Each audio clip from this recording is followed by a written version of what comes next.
The year is 1258. From the frozen steppes of Central Asia, a dark storm has swept across the known world. The Mongol Empire. The Golden Horde. The horsemen of the apocalypse. By this time, they have crushed the empires of China, burned the libraries of Baghdad, and brought Eastern Europe to its knees. Their cavalry is faster than the wind, their brutality is legendary, and their hunger for conquest is insatiable. To the Mongols, the world is merely pasture for their horses. And now, that storm has turned its gaze south. Towards a small, tropical kingdom shaped like a dragon, resting by the sea. Dai Viet. General Uriyangqadai, a veteran commander who has never known true defeat, leads 30,000 of the world's deadliest cavalry across the border. He brings with him an ultimatum: submit or perish. In his mind, this campaign is already over. How could a small nation of rice farmers and fishermen possibly stand against the masters of the world? He is about to find out that fighting in the open plains is one thing. But fighting in the Red River Delta is a nightmare of a different kind. Welcome to the story of the Battle of Dong Bo Dau. This is not just a battle, it is the moment the myth of Mongol invincibility was shattered. To understand the brilliance of this victory, we first have to look at the disaster that preceded it. In mid-January 1258, the Mongol war machine collided with the Dai Viet army at Binlungwin. It was a brutal wake-up call. The young Emperor Tran Dynasty personally led his troops, fighting on elephant back. But bravery alone cannot stop the Mongol cavalry on open ground. The Dai Viet lines broke. The situation was catastrophic. Imagine the panic in the capital city of Tanglong. The enemy is at the gates. The army has retreated. The king is contemplating suicide to save his honor. But in this darkest hour, a voice of reason emerged. The Grand Preceptor Tran Dynasty uttered a sentence that would echo through history: "Your Majesty, as long as my head is still on my shoulders, please do not worry." And so, the order was given. Not to surrender. Not to fight to the last man in a suicide mission. But to vanish. On January 19, 1258, General Uriyangqadai rode triumphantly into Tanglong. He expected to find a trembling king, weeping subjects, and, most importantly, gold and food. Instead, he found silence. The gates were open.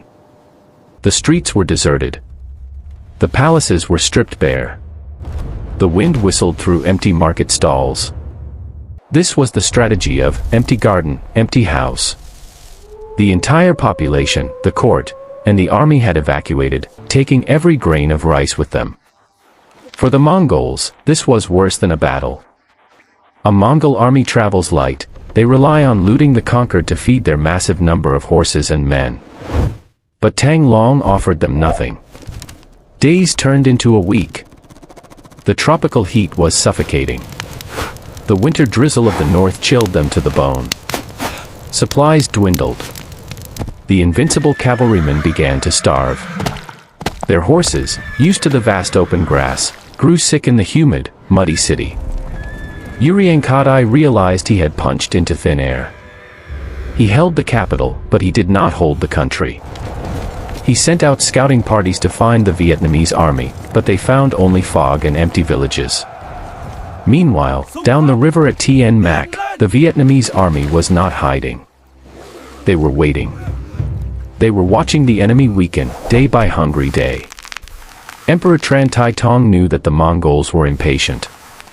He knew they were desperate. And he knew that the Red River was about to become his greatest weapon. The date is January 29, 1258. The Lunar New Year is approaching, but there will be no celebrations tonight. The Mongol army is camped at Dong Bo Dau, the Easthead Wharf. It is a strategic position right on the banks of the Red River, controlling the waterway to the capital. It seems like a strong position. But Uriyangqadai has made a fatal error. He has camped his cavalry, a force that relies on speed and maneuverability, on a narrow, muddy riverbank. Under the cover of a thick winter fog, the Dai Viet fleet begins to move. Picture the scene. It is pitch black. The river is shrouded in a heavy mist that swallows sound. Hundreds of light war boats, designed specifically for these waters, are cutting upstream. On board are the emperor himself and his finest shock troops. They row in silence. No drums. No torches. Just the rhythmic sound of oars slicing through the water. At the same time, on the shore, the Vietnamese infantry moves into position, closing the net. Suddenly, the silence is shattered. The sound of bronze war drums erupts from the river, booming like thunder. The fog is illuminated by thousands of fire arrows streaking through the sky. The trap is sprung. The Mongols wake up to a living nightmare. They scramble out of their tents, reaching for their bows, but they can't see the enemy. The arrows are coming from the river, from the mist. Uriyangqadai barks orders, trying to rally his men to mount their horses. But chaos reigns. As the Mongol cavalry tries to form up, they find themselves trapped. To their front is the deep, cold river filled with enemy warships.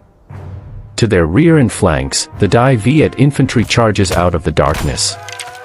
This is where the tactical genius of the Vietnamese shines. They force the Mongols into close-quarters combat. A Mongol archer on a horse is deadly at 200 meters. But face-to-face with a Vietnamese soldier holding a spear and a shield, in the mud where a horse cannot gallop, the Mongol is vulnerable. The battlefield at Dong Bo Dau turns into a slaughterhouse. The feared cavalry is compressed into a tight kill zone. Horses panic, trampling their own riders. The fire spreads through the camp. The smell of burning tents mixes with the iron scent of blood. The Vietnamese troops, fueled by the desire to reclaim their capital, fight with ferocious intensity. They are not just fighting an army, they are fighting to protect their homes, their ancestors, and their existence. Uriyangqadai, the man who conquered kingdoms, looks around and sees only ruin. He realizes that if he stays, his entire army will be pushed into the Red River. The hunter has become the prey. For the first time in his life, he gives the order to retreat. But this is not an orderly withdrawal. It is a rout. The Mongols flee north, desperate to escape the death trap of the Red River. They run so fast, so recklessly, that they do not even dare to loot the villages they pass. They are chased all the way to the border region of Quy Hoa. There, the local mountain tribes, led by the tribal chief Ha Bang, are waiting for them. The retreating Mongols are pelted with rocks and arrows from the cliffs.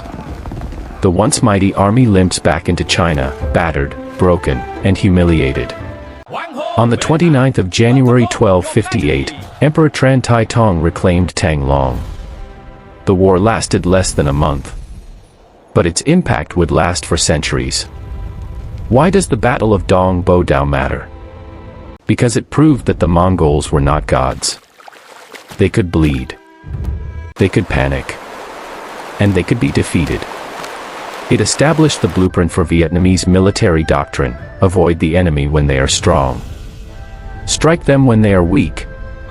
Use the terrain. Use the rivers.